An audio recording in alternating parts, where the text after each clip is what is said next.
ఈరోజు మన వీడియోలో డబుల్ కా మీఠా ఫంక్షన్ స్టైల్లో టేస్టీగా జ్యూసీగా ఈజీగా ఇంట్లోనే ఎలా ప్రిపేర్ చేసుకోవాలో చూద్దాం.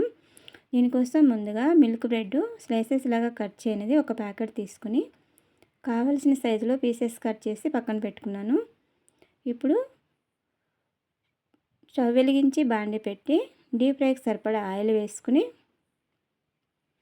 ఆయిల్ వేడయ్యాక కట్ చేసి పెట్టుకున్న బ్రెడ్ పీసెస్ వేసుకుని అన్ని వైపులా తిప్పుకుంటూ గోల్డెన్ బ్రౌన్ కలర్ వచ్చే వరకు ఫ్రై చేసుకోవాలి.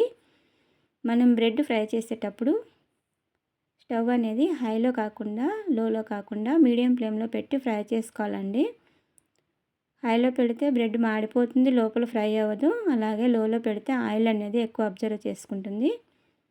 ఇప్పుడు టైం సేవింగ్ కోసం నేను రెండో స్టవ్ కూడా ముట్టించుకుని వేరే బాండీ పెట్టి ఒక దాని మీద బ్రెడ్ ఫ్రై చేసుకుంటున్నాను. మరొక దాని మీద ఒక స్పూన్ నెయ్యి వేసి నెయ్యి వేడి అయినాక కట్ చేసి పెట్టుకున్న జీడిపప్పు బాదం పప్పు ముక్కలను ఒకదాని తర్వాత ఒకటి ఫ్రై చేసి తీసి పక్కన పెట్టుకున్నాను. నేను హాఫ్ ప్యాకెట్ బ్రెడ్ యూజ్ చేస్తున్నాను కాబట్టి వెడల్పు బౌల్ తీసుకొని 1/2 లీటర్ ఫుల్ క్రీమ్ మిల్క్ తీసుకొని పాలు కొంచెం థిక్గా అయ్యే వరకు మరిగించుకుంటున్నాను. ఒకసారి కలుపుకొని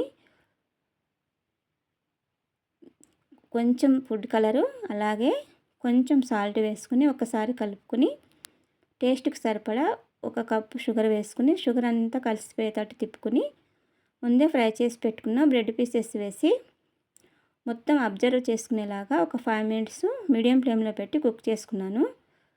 ఇప్పుడు ఒక హాఫ్ స్పూన్ ఇలాచీ పౌడరు 2 స్పూన్లు నెయ్యి వేసి మొత్తం ఒకసారి కలుపుకొని స్టవ్ ఆన్ చేసి సర్వింగ్ బౌల్లోకి తీసుకుని ముందే ఫ్రై చేసి పెట్టుకున్న డ్రై ఫ్రూట్స్ అలాగే పిస్తా పలుకులతో గార్నిష్ చేసుకుంటే tasty double ka meetha ready అండి. మీరు కూడా ఒకసారి ట్రై చేసి ఎలా వచ్చిందో కామెంట్ చేయండి ఫ్రెండ్స్.